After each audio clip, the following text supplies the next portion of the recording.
Well, we have live from Assembly where Telangana Chief Minister addressing the Revanth Reddy is addressing the Assembly. ఈ సభ శాశ్వతమైన పరిష్కారం చూపించడం అనేది ఇది ఒక చారిత్రాత్మకమైన సందర్భం. వ్యక్తిగతంగా నా మనసుకు చాలా దగ్గరగా ఉన్న అంశం ఇది. నేను జడ్పీటీసీగా, ఎమ్మెల్సీగా, ఎమ్మెల్యేగా, ఎంపీగా, ఈనాడు తెలంగాణ రాష్ట్ర ముఖ్యమంత్రిగా వివిధ బాధ్యతలు నేను ప్రజా జీవితంలో నెరవేర్చిన ప్రతి సందర్భంలో ఈ వర్గాల అండగా నిలబడి మా ఎదుగుదలలో పూర్తిగా సహకరించి ఈరోజు ఈ సమస్యకు పరిష్కారం చూపించడానికి నాకు ఒక అవకాశం వచ్చింది. అందుకే ఈ సమస్యను శాశ్వతమైన పరిష్కారం ద్వారా ఈ వర్గాలను ఆదుకోవాలన్న ఆలోచననే మా ప్రభుత్వం యొక్క విధానం అధ్యక్ష. అదేవిధంగా అధ్యక్ష, దీని నేపథ్యం 2004 డాక్టర్ వైఎస్ రాజశేఖర రెడ్డి గారు ఈ వర్గీకరణ చేపట్టాలి, చట్టం చేయాలని చెప్పి ఇదే సభలో ఆనాడు వారు తీర్మానం ప్రవేశపెట్టి సభలో తీర్మానాన్ని ఏకగ్రీవంగా ఆమోదింపజేసారు అధ్యక్ష. అదేవిధంగా ఆ తీర్మాన నేపథ్యంలోనే కాంగ్రెస్ పార్టీ 2007లో ఉషా మెహ్రా కమిషన్ నియమించి ఈ కమిషన్ 2008 మే నెలలో తమ నివేదికను కేంద్రానికి అందజేసింది అధ్యక్ష. రాజ్యాంగంలోని ఆర్టికల్ 341లో సవరణలు చేయడం ద్వారా రాష్ట్ర అసెంబ్లీ చేసిన ఏకగ్రీవ తీర్మానాలను పార్లమెంట్లో ఆమోదించవచ్చని ఉషా మెహ్రా కమిషన్ నివేదిక ఇచ్చింది. కానీ వివిధ కారణాల చేత వాయిదా పడుతూనే వచ్చింది, అది అమలు జరగలేదు అధ్యక్ష. కాంగ్రెస్ పార్టీ చరిత్ర మీకు తెలుసు, ఈ దేశ ప్రజలకు తెలుసు. డాక్టర్ బాబాసాహెబ్ అంబేద్కర్ గారిని రాజ్యాంగ నిర్మాతగా, రాజ్యాంగం రచించడంలో చైర్మన్గా వారిని నియమించడంతో మొదలుపెట్టిన పండిత్ జవహర్లాల్ నెహ్రూ గారు మొదటి క్యాబినెట్లో డాక్టర్ బాబాసాహెబ్ అంబేద్కర్ గారిని న్యాయశాఖ మంత్రిగా నియమించడం జరిగింది అధ్యక్ష.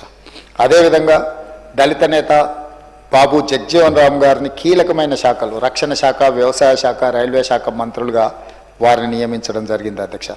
అదేవిధంగా ఈరోజు దేశంలో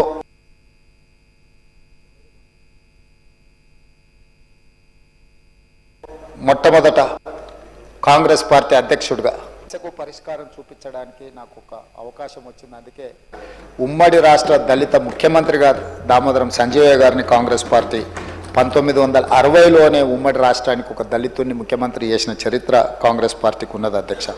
అదేవిధంగా బీహార్ చీఫ్ మినిస్టర్గా బోలా పాశ్వాన్ శాస్త్రిని, ఇట్లా రాజస్థాన్ ముఖ్యమంత్రిగా, మహారాష్ట్ర ముఖ్యమంత్రిగా సుశీల్ కుమార్ షిండే గారిని గవర్నర్గా, అదేవిధంగా ఈ మధ్యకాలంలో పంజాబ్ ముఖ్యమంత్రిగా చరణ్జిత్ సింగ్ చెన్ని నియమించడం.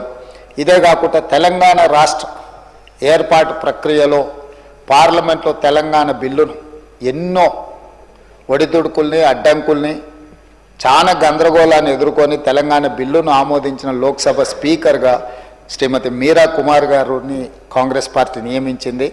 వారి నాయకత్వంలోనే బాబు జగ్జీవన్ రామ్ గారి కుమార్తె మీరా కుమార్ గారు ఒక దళిత బిడ్డ స్పీకర్ కుర్చీలో కూర్చొని తెలంగాణ రాష్ట్రాన్ని అందించారు. ఇది కూడా చరిత్రలో మనం గుర్తు చేసుకోవాల్సిన సందర్భం అధ్యక్ష. ఈనాడు కాంగ్రెస్ పార్టీ అధ్యక్షుడు కూడా మల్లికార్జున్ ఖర్గే గారు ఒక దళితుడే ఈరోజు కాంగ్రెస్ పార్టీ అధ్యక్షుడిగా కొనసాగుతున్నాడు అధ్యక్ష. అదేవిధంగా అధ్యక్ష, ఎస్సీల రిజర్వేషన్లు ఉన్నప్పటికీ జనాభా దామాష ప్రకారం రిజర్వేషన్ కావాలని చాలా సంవత్సరాల నుంచి ఈ వర్గాలలో ఒక డిమాండ్ ఉన్నది. దానికోసం ఎప్పుడు ఉద్యమాలు జరుగుతూనే ఉన్నాయి అధ్యక్ష. అందుకే దీన్ని రాహుల్ గాంధీ గారు 2018 ఎన్నికల సందర్భంగా స్పష్టంగా తెలంగాణ రాష్ట్ర ఎన్నికలకు వచ్చినప్పుడు ఉత్తమ్ కుమార్ రెడ్డి గారు పిసిసి ప్రెసిడెంట్గా ఉన్నప్పుడు స్పష్టంగా హామీ ఇచ్చారు, కాంగ్రెస్ పార్టీ అధికారంలోకి వస్తే ఎస్సీ వర్గీకరణ చేసి తీరుతుందని. ఇదే కాకుండా అధ్యక్ష 2023 ఆగస్టు 26న చేవెళ్లలో తమరు కూడా రోజు సభలో సజీవ సాక్షి, మల్లికార్జున్ ఖర్గే గారే ఎస్సీ ఎస్టీ డిక్లరేషన్లో స్పష్టంగా ఎస్సీ ఉపకులాల వర్గీకరణను చేపడతామని చెప్పి వారు చెప్పినారు. వారందరి నిర్ణయాలు, వారందరి ఆలోచన మేరకు, సుప్రీంకోర్టు తీర్పు మేరకు ఈరోజు మనం ఈ నిర్ణయాన్ని తీసుకోవడం జరిగింది అధ్యక్ష. దీనికి సంబంధించి ఒక చరిత్ర ఉన్నది. 1996లో జస్టిస్ రామచంద్రరాజు కమిషన్ నియమించడం, వారు 97లో నివేదిక ఆధారంగా వర్గీకరణ చేస్తూ జీవో 68 ఏబిసిడి కేటగరైజేషన్ కింద జీవో 69 రోస్టర్ విధానాన్ని అమలు చేస్తే ఆనాడు జీవోలు ఇచ్చారు. అదేవిధంగా అధ్యక్ష 2000 సంవత్సరం ఏప్రిల్ 1వ తేదీన ఉమ్మడి ఏపీలో వర్గీకరణను అమలు చేయడం జరిగింది అధ్యక్ష. దాని తర్వాత జరిగిన కోర్టులు, తీర్పులు, సుప్రీంకోర్టు వరకు వెళ్ళడం, అదేవిధంగా ఏపీ వర్సెస్ చెన్నై కేసులో 2004 నవంబర్ 5న సుప్రీంకోర్టు 5 సభ్యుల ధర్మాసనం 3:2 ప్రకారం తీర్పునిచ్చింది అధ్యక్ష. ఎస్సీ వర్గీకరణ కోసం చర్యలు తీసుకోవాలని కోరుతూ 2005 డిసెంబర్ 10న ఉమ్మడి రాష్ట్ర అసెంబ్లీలో తీర్మానం కూడా కేంద్రానికి పంపించడం జరిగింది అధ్యక్ష. ఈ ఉషా మేరా కమిషన్ నియామకాలు వీటన్నిటి నేపథ్యంలో పంజాబ్ కేసు సుప్రీంకోర్టుకు పోవడం, పంజాబ్ వర్సెస్ అక్కడ ఉండే వాళ్ళ మధ్యలో జరిగిన కేసును, ఇది చాలా సుదీర్ఘకాలం సుప్రీంకోర్టులో కేసు జరిగింది. అప్పుడు అన్ని రాష్ట్రాలకు సంబంధించిన ప్రతినిధులకు కూడా సుప్రీంకోర్టు నోటీసులు ఇచ్చింది అధ్యక్ష. ఆ నేపథ్యంలో తెలుగు రాష్ట్రాలలో కూడా అభిప్రాయాలను తీసుకోవాలని కేంద్ర ప్రభుత్వం కోరింది అధ్యక్ష. దాని నేపథ్యంలోనే సుప్రీంకోర్టులో కూడా మనము ఈ 7 మంది జడ్జులు ముందు తెలంగాణ రాష్ట్ర ప్రభుత్వం తర్వాత మేము అధికారంలోకి వచ్చిన తర్వాత పెద్దలు దామోదర రాజనరసింహ గారి నేతృత్వంలో ఈ శాసనసభలో ఉన్న ఎస్సీ శాసనసభ్యులందరినీ ఒక కమిటీకి ఏర్పాటు చేసి వీళ్ళందరినీ ఢిల్లీకి పంపించి తెలంగాణ రాష్ట్ర ప్రభుత్వం సుప్రీంకోర్టులో సిద్ధార్థ లూత్రా అనే ఒక గొప్ప న్యాయవాదిని నియమించడం ద్వారా తెలంగాణ రాష్ట్ర ప్రభుత్వం యొక్క అభిప్రాయాలను విస్పష్టంగా ఎస్సీ వర్గీకరణకు అనుకూలంగా తెలంగాణ రాష్ట్ర ప్రభుత్వం ఉన్నది, వర్గీకరణ చేయాల్సిందే అని చెప్పి స్పష్టంగా మన వైపు వాదనని వినిపించడం జరిగింది. ఆ నేపథ్యంలో సుప్రీంకోర్టు ఇచ్చిన తీర్పు ప్రకారము సుప్రీంకోర్టు తీర్పు ఇచ్చిన 1 గంట లోపే ఆ రోజు కూడా సభ జరుగుతున్నది అధ్యక్ష. సభలో స్పష్టంగా 100% ఈ వర్గీకరణను అమలు చేస్తామని చెప్పి ఆ రోజు ప్రకటించినాం అధ్యక్ష.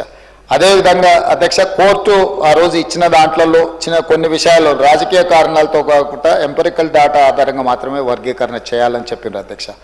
ఎంపెరికల్ డేటా క్షేత్రస్థాయిలో అనుభవపూర్వకంగా సేకరించిన సమాచారం, 1 జనాభా, 2 అక్షరాస్యత శాతం, అనుసరిస్తున్న వృత్తులు, ఉద్యోగాలు, ఆర్థిక పరిస్థితులు, వీటన్నిటి నేపథ్యాన్ని తీసుకొని ఈ వర్గీకరణ చేయాలని సుప్రీంకోర్టు మనకు చెప్పడం జరిగింది అధ్యక్ష. వీటన్నిటి నేపథ్యంలో రాష్ట్ర ప్రభుత్వము ఒక మంత్రివర్గ ఉపసంఘాన్ని ఏర్పాటు చేసింది అధ్యక్ష. దానికి బాధ్యత ఉత్తమ్ కుమార్ రెడ్డి గారిని మంత్రివర్గ ఉపసంఘానికి చైర్మన్గా నియమిస్తూ సభ్యులుగా శ్రీధర్ బాబు గారిని, అదేవిధంగా దామోదర్ రాజనరసింహ గారిని, పొన్నం ప్రభాకర్ గారిని, సీతక్క గారిని, డాక్టర్ మల్లు రవి పార్లమెంట్ సభ్యుడిని మనం ఈ క్యాబినెట్ సబ్ కమిటీలో సభ్యులు చేసి వాళ్ళ చేత మొత్తం 6 సార్లు వాళ్ళు సమావేశమై వాళ్ళు ఇచ్చిన సూచనలు అన్నిటిని కూడా పరిగణలోకి తీసుకొని వారి సూచన మేరకు 1 మ్యాన్ కమిషన్ అపాయింట్ చేసినాం అధ్యక్ష. 1 మ్యాన్ కమిషన్లో షమీమ్ అఖ్తర్ గారిని మనం 1 మ్యాన్ కమిషన్గా నియమించి వారు పూర్తిగా సుప్రీంకోర్టు జడ్జిమెంట్లనే కాకుండా ఉషా మేరా కమిషన్ నుంచి మొదలు పెడితే వివిధ వర్గాలకు సంబంధించిన అన్ని రిప్రజెంటేషన్